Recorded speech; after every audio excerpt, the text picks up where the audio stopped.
कांद बोबाली फाटी पड़ुछि सारा परिवेश। निजर लोकटी को हराई भांगी पड़िछंती परिवार लोके। कांदी कांदी स्त्री आखिरु लुह सुखु नहीं। एपटे झियो बापा को खोजी खोजी म्रियमाण।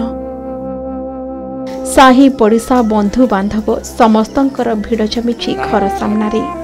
एपटे कोके भी बंधा चलिछि। सबुदिन पाई समस्तंकु पर करी चली जाइछंती मुरलीधर। बालेश्वर जिला खैरा ब्लॉक गोविंदपुर ग्राम पंचायत अंतर्गत शाहपुर ग्रामर मुरलीधर महाकुड़ मुंबई रे श्रमजीवी भावे कार्य करुथिले।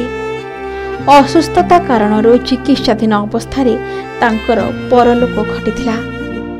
मुरलीधरंकर परिवार अत्यंत गरीब। मुरलीधरंकर रोजगार रे ही परिवार चलुथिला। तेबे तांकर मृत्यु परे मुंबई रु तांको मर शरीर आनिबा पई परिवार पाखरे संबल नथिला। जहा फଳରେ गाँ को आनी क्रियाकर्म करबा पई मुख्यमंत्री श्री मोहन चरण मांझी को परिवार पक्षरु निवेदन करा जायथिला। आउ शेषरे दुख सुनिथिले मुख्यमंत्री।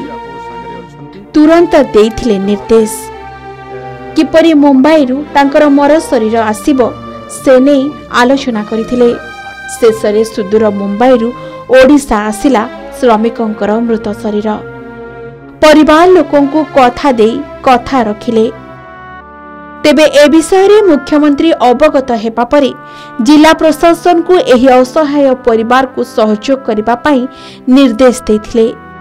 मुख्यमंत्री को निर्देश क्रमे जिला प्रशासन पक्षरु मुरलींक शरीर को एम्बुलेंस जोगे ओडिशा आनिबा पई व्यवस्था करा जायथिला। मुख्यमंत्री का हस्तक्षेप परे मुरलीधरंकर शरीर निज ग्राम रे आसी पहुंचीथिला। तेबे गतकाली संध्यारे मुख्यमंत्री निजे मुरलीधरंकर पत्नी और युक्त 2 रे पाठ पढ़ुथबा एकमात्र झियो वर्षा राणीक सहित टेलीफोन जोगे कथा हुई समवेदना जणाइथिले। मुख्यमंत्री मुरलींकर पत्नी और झियो को कहिथिले जे आपण माने व्यस्त हुंतु नहीं, धैर्य रखंतु, मो आपणक सहित अछि। एहा सह झियो को कहिथिले तुमे भल पाठ पढुछ, तुमे किपरि पाठ पढ़ा जारी रखिबो सेथि पई मो सहयोग करिबी। एहा सहित भल पाठ पढ़ी समाज रे प्रतिष्ठित हेबाकू से आशीर्वाद देथिले।